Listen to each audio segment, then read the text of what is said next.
Est-ce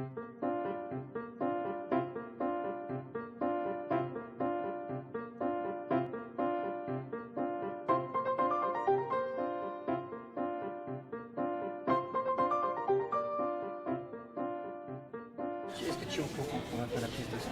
Oui. Oui, d'accord. C'est l'infirmière qui te l'a dit? Oui. D'accord.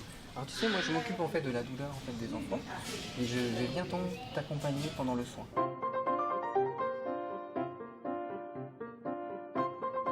Alors l'intérêt en fait c'est qu'on soit tous les deux, d'accord? Et on va pouvoir mettre un masque, tu sais, un masque ça s'appelle le Méopa, en fait c'est un gaz qui va te permettre d'être bien, d'être ailleurs, d'accord? Et on fera abstraction de tout ce qui peut se passer autour, d'accord? C'est-à-dire que l'infirmière elle va faire la prise de sang et nous on racontera des choses que tu aimes bien. Donc qu'est-ce que tu aimes bien, de quoi tu voudrais qu'on parle? Bah, j'adore la musique classique. D'accord. Ben, c'est très bien, ça c'est un bon sujet en plus. Quelle œuvre de Mozart tu regardes, tu aimes? J'aime bien la 25e symphonie, D'accord. Ah, c'est précis Ça, quand même, c'est en précis, plus. hein. Ah oui. et la flûte enchantée et dans une D'accord. musique de verre. Ah, la flûte enchantée. Ouais. Alors, qu'est-ce que tu voudrais? Il y a pomme, il y a réglisse, il y a cassis. Ou bien, je sais, le rose. le rose, d'accord. Ah, je crois que c'est melon, je crois. C'est ça, du melon. Ouais, celui-là. Ça te va? D'accord. Eh ben, on va choisir celui-là. On va mettre un petit peu de crayon dedans. Hop. Comme ça parfume bien. Et c'est quand même plus agréable. Hop. Voilà. Vas-y, ça te va? Tu sens? D'accord. Voilà. Alors, ce qu'on va faire, on va commencer à bien se détendre, d'accord? Tu vas voir que ton corps il va se sentir de plus en plus léger. Tu sais, comme si tu étais sur un petit nuage, d'accord? Bah ouais, sur un petit nuage, ça va être agréable quand même d'être sur un nuage, hein, et se laisser complètement emporter. Ou tu sais, un petit peu comme être dans une piscine, par exemple, tu sais, de se laisser flotter. Et là, il est vrai que moi, je préfère utiliser le mot accompagnement que parfois hypnose. Parce que parfois l'hypnose, ça fait encore un petit peu peur, le terme d'hypnose. On pense que l'hypnose, on va pas maîtriser en fait, l'enfant ou même la famille quand ils entendent qu'on dit le mot hypnose, ils ont l'impression qu'on va pouvoir faire ce qu'on veut, alors que c'est pas du tout ça. On parle des ressources de l'enfant. Donc moi, je préfère utiliser le mot accompagnement, ce qui permet de dire qu'on sera présent en fait auprès de l'enfant tout le soin, et qu'on lui parlera et on partira de ses ressources à lui.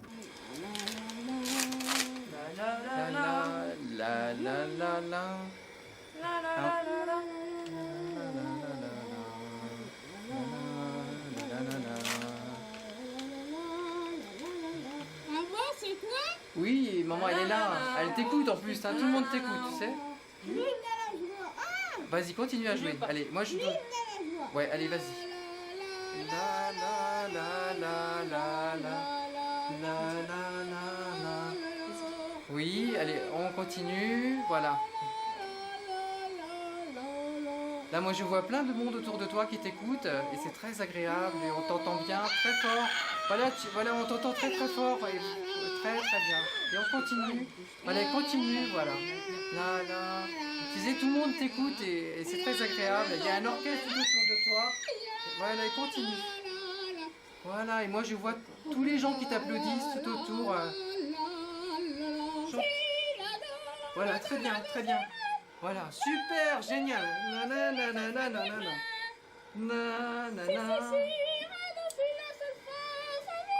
Si on les accompagne sur des sujets qu'ils ont au départ choisis, un endroit où on les emmène, ça fonctionne bien. Bah si, je te jure que j'ai fini. T'as pas senti? Non. Ah bah. Donc c'était bien alors. L'examen s'est quand même relativement bien passé.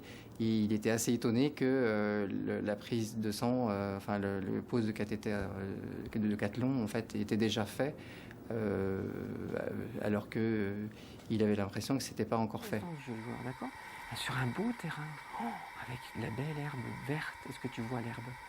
En plus, il fait super beau, un beau ciel bleu et un beau soleil. Moi, je vois le beau soleil. Oh là là, une belle chaleur apaisante. Et en plus, tu peux boire une boisson rafraîchissante. L'intérêt, c'est déjà faire de l'hypno-relaxation, c'est-à-dire faire détendre un petit peu tout son corps et le focaliser sur sa respiration parce que la respiration va l'aider justement à détendre son corps, à être plus léger, ou soit des sensations aussi de lourdeur.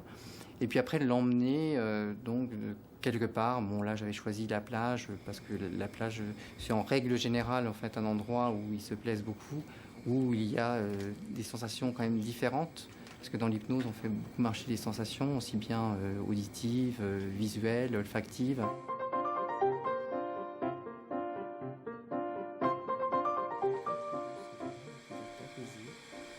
Tranquillement.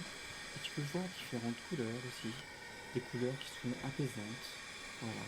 Et voilà, tranquillement, à ton rythme. Très très bien. Encore, tu respires très très fort. Voilà, tu sens l'air de la mer.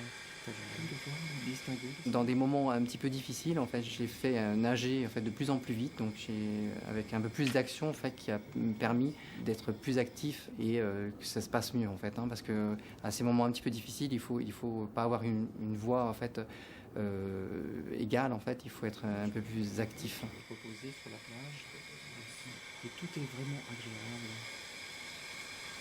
Et voilà, tu te laisses complètement aller.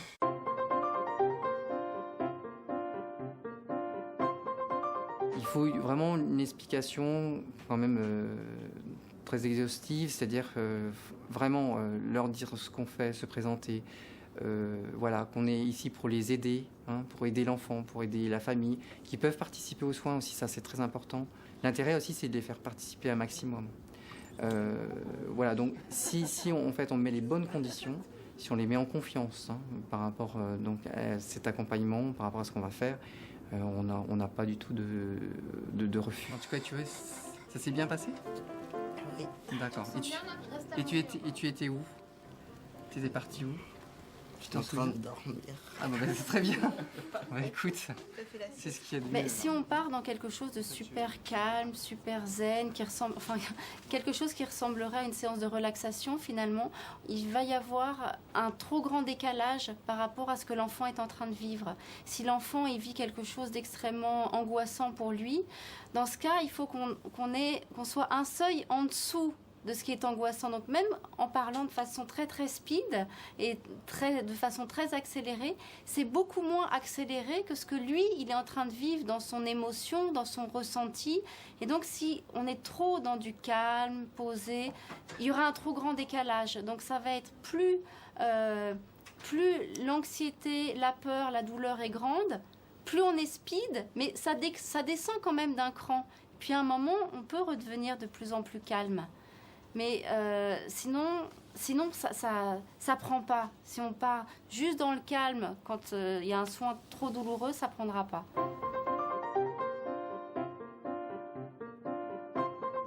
Il va continuer à marquer des buts parce que en fait, le match commence seulement maintenant. Donc il a encore un moment en fait. Il a le temps encore pour marquer des buts, d'accord? Et on continue. Et toi, tu es content. En plus, tu es avec des copains que tu aimes bien, d'accord? Et moi, je vois le ballon. Le ballon, il est quelle couleur? Est-ce que tu le vois, le ballon? Ouais, il est de quelle couleur? Ouais, ça va être bientôt fini, mais le match n'est pas encore fini. Je crois que c'est ça. Ça t'a piqué? Oh, c'est une petite moustique, un petit moustique qu'il y a dans l'avion qui t'a piqué? D'accord? Oui. Oui. Mais elle est en train, tu sais ce qu'elle est en train de faire?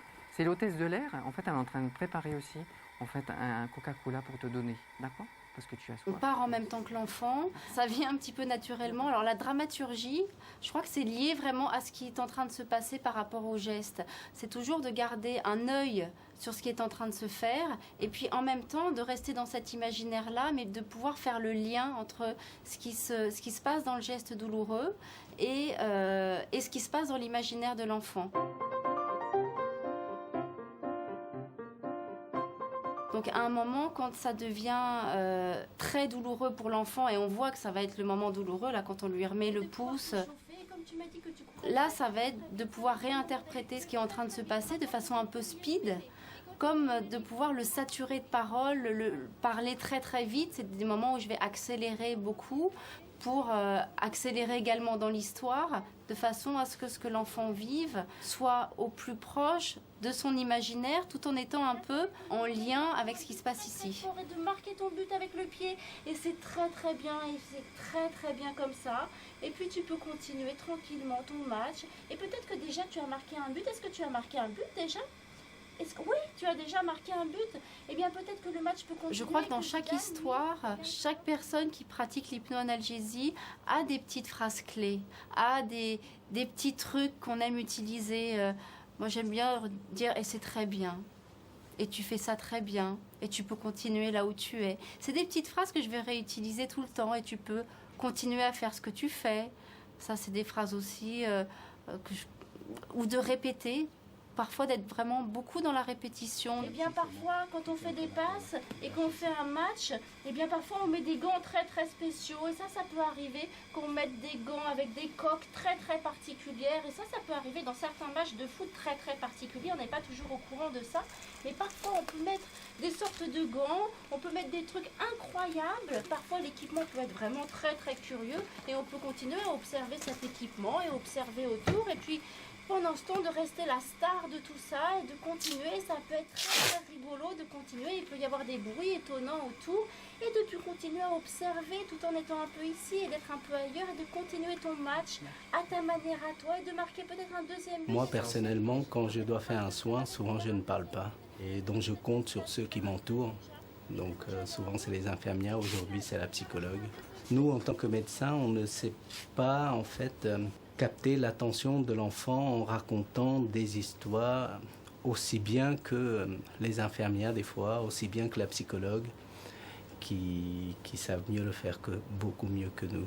En fait, la présence de la psychologue est importante parce qu'elle arrive à attirer l'attention de l'enfant, et donc l'enfant, pendant ce temps-là, oublie un peu le geste que le chirurgien va faire, et nous, en tant que médecins, on essaye de faire le geste le plus rapidement possible pour que si jamais c'est douloureux, la douleur est brève. Très beau match, et te voilà très bien équipé, et c'est très bien comme ça. Il est là.